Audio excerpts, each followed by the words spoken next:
Oh, déjà ils sont mous. Oh là là là là.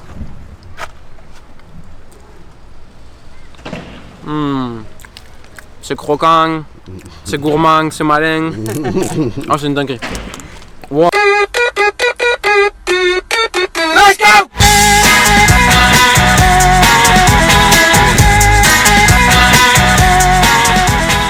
Les amis, aujourd'hui on est en direct de Mulhouse. On est accueillis par l'asso Move and Ride et je vous présente juste ici Renaud. Bonjour. Salut, salut. Donc voilà, Renaud qui nous a contacté je crois via les réseaux sociaux. C'est ça, Instagram. Via Instagram, donc comme quoi les réseaux ça marche aussi. Et puis bah il a entendu parler de notre tour et comme quand il a vu qu'on passait à Mulhouse, et bah, je lui ai dit écoute ça tombe bien. On n'a pas encore d'asso ou quoi qui nous accueille, et donc bah on a matché et puis on est là aujourd'hui du coup à côté de la patinoire de Mulhouse pour pouvoir tester les petits rollers électriques en avant-première. Voilà. Parfait.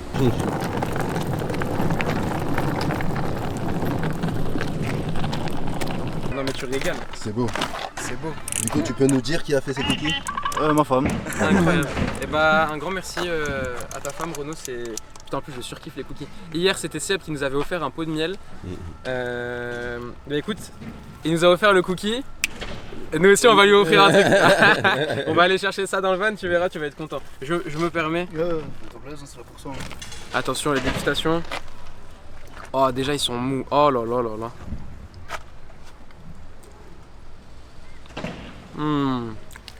C'est croquant, c'est gourmand, c'est malin. Oh c'est une dinguerie. En émission culinaire bientôt. Ah de ouf. Bien sûr, merci. Incroyable. Validé. C'est fait. Bon, allez, Mon caméraman, ça part. il a mérité sa part aussi. C'est mou. Soft baked cookie. Set de roller. Ouais, excellent, c'est le meilleur. En vrai, mec, niveau question, niveau chaussée de roller, c'est le meilleur rapport qualité-prix. Ouais. Et putain, j'en ai une vingtaine de paires comme ça chez moi. Le château Vito, c'est la maison. Voilà. Du coup, genre, quand j'ai mis mes rollers au four, j'ai tout mis pour la forme de mon pied avec ces chaussettes-là. Avec ces chaussettes là en plus. Ouais. Wow, oui Je parce roule. que là t'as dit j'ai mis mes rollers au four, les gens vont pas comprendre. Non, Qu'est-ce mais qu'il faut oui. à mettre des rollers au four? Est-ce que tu peux leur Pour expliquer les s'il te cookies, on plaît? comprend, mais pour les rollers, on comprend pas Pour trop. les non-initiés. Alors, tous les types de rollers avec des chaussons, que ce soit un chausson externe ou chausson intégré comme ce que j'ai là, qui peuvent être thermoformables. Du coup, certains chaussons peuvent être introduits au four à basse température pendant une dizaine, quinzaine de minutes. Ils vont devenir mous. Dès qu'on met le pied dedans, au refroidissement, ils vont garder la forme de ton pied. Ce qui fait que du coup, tu vas gagner en confort. C'est pas négligeable. Stylé de fou. Ouais. Toutes les marques qui font ça, mais c'est quand même une pratique qui est devenue assez répandue. Par exemple, tous les joueurs de hockey, que ce soit sur roller ou sur glace, ils utilisent surtout dans le domaine professionnel, ils ont tous des modèles thermoformables. Parce que du coup, genre, si tu gagnes en précision, tu gagnes en confort, c'est tout bénéf pour toi. Donc ils utilisent tous cette technologie-là. Maintenant, en roller, ça commence à être de plus en plus répandu. C'est pas encore omniprésent, mais ça vient. Ok. Thiago. Cyril. Salut, enchanté Mido. Cyril. Du coup Cyril, j'imagine que tu es le boss de Move and Ride, c'est ça? C'est ça, le boss, je sais pas comment on dit. Le grand patron Cyril, qui arrive. enchanté. Bonjour, Salut. Victor, enchanté. De l'Oise. C'est ça, C'est ça, exactement. Ben, non. Faites le tour de France. exactement. Ok, Et là ok. c'est notre 4e jour. D'accord. Et vous étiez où déjà? On a fait Compiègne et Amiens, le lendemain on a fait Lille et, et Charleville-Mézières. Et hier on a fait Strasbourg. On a même fait Falsbourg et ensuite Strasbourg.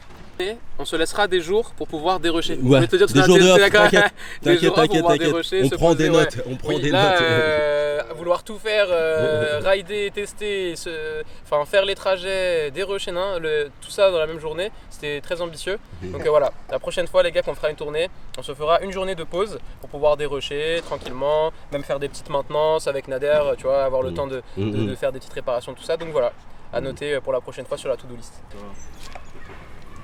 T'as la manette Tu sens le poids du jaune? Ouais, tu sens le poids. En fait, tu sens surtout le poids à l'arrière. Exactement. J'ai les deux manettes. Ouais, en fait là cette config, c'est pour pouvoir piloter la puissance dans chacun de tes pieds.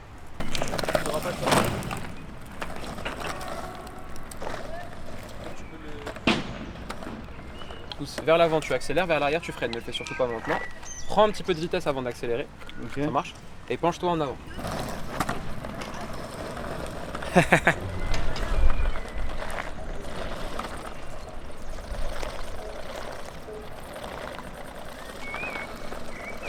l'intérêt des deux manettes, c'est que si tu en actives une plus que l'autre, tu peux tourner sans rien faire.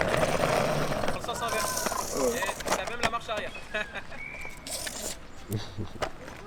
Hop, attention. Et ça dépend pas de nous. Rapprocher de ce qui existe, Ouais. parce qu'aujourd'hui c'est quand même, ils font des choses assez pointues. Ouais. Mais en revanche, sur quoi je suis intéressé, c'est l'assistance notamment en montée et surtout en descente. Aujourd'hui, le frein, moi je fais des cours de roller assez régulièrement. L'initiation d'ailleurs, c'est ici que je pratique, là entre les deux modules, là, c'est ici que je donne mes cours. Ok. Enfin les premières bases, sinon je suis en piste cyclable. Ouais. Parce qu'il y a vraiment des demandes sur le freinage, beaucoup de freinage Ouais. et les dénivelés. Ouais. Gérer la vitesse quand on prend, tu descends d'une écluse, on a pas mal de voies vertes chez nous. Et ce qui est assez demandé, c'est le freinage. Et Puis souvent, ceux qui se lancent dans la pratique, donc un peu plus amateurs, eux, ils sont rassurés par ce système de frein moteur. Il y en a même qui sont plus intéressés par le frein que par l'accélérateur. On en parlait avec Thiago, parce qu'il y a une startup qui avait essayé de faire juste un système de freinage. Juste ça. parce qu'en fait, c'est quand même de faire un effort physique, tu vois. Que d'être tout le temps sur les manettes, en train d'accélérer ou de décélérer. Voilà, je ne vais pas dire qu'il y a la trottinette pour ça, mais avec les deux pieds détachés, on est là-dedans.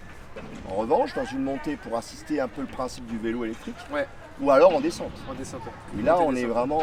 Et du coup, l'idée, c'est d'avoir le plaisir des deux. Ouais. À la fois la sécurité dans une descente, l'assistance en montée, et à plat, ma foi, arrêter tout le Récupérer système. le contrôle et patiner. Et machin.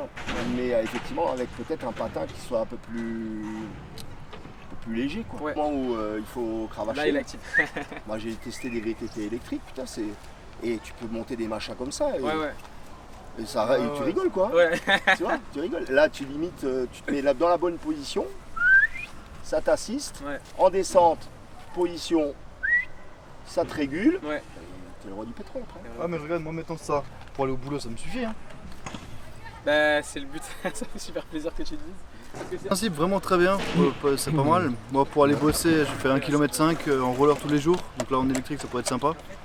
Ensuite là sur les paires qu'on a testées, c'est le poids qui pose vraiment problème. Après le grand patron a dit que les nouvelles paires vont être améliorées au niveau du poids. C'est ça. Donc on pourra voir à ce moment-là le gain que ça fait et le changement que ça peut donner dans le patinage, parce que là le poids est vraiment, je pense, l'inconvénient et le principal ennemi de la personne qui pratique le roller. Ouais, patine un peu et penche-toi bien vers l'avant et tout doucement. Après il y a des gens qui se raconter, mais nous c'est juste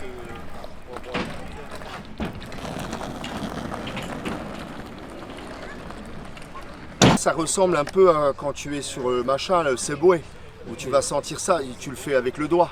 Peut-être pour démocratiser, si on avait un clic, et ça te permet à chaque fois de passer des paliers. Oui.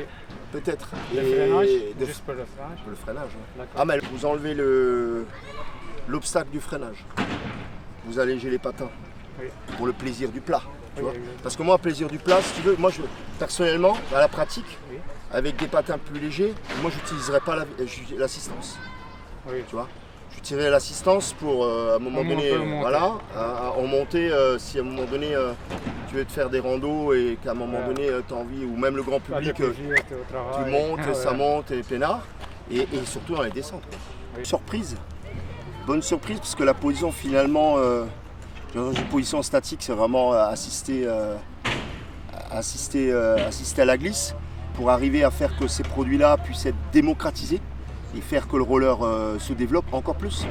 C'est enlever l'obstacle du frein, c'est d'être en capacité peut-être de trouver un moyen, peut-être alors par niveau, avec les manettes qui te permet à ce moment-là, dans une descente, de réguler ta vitesse.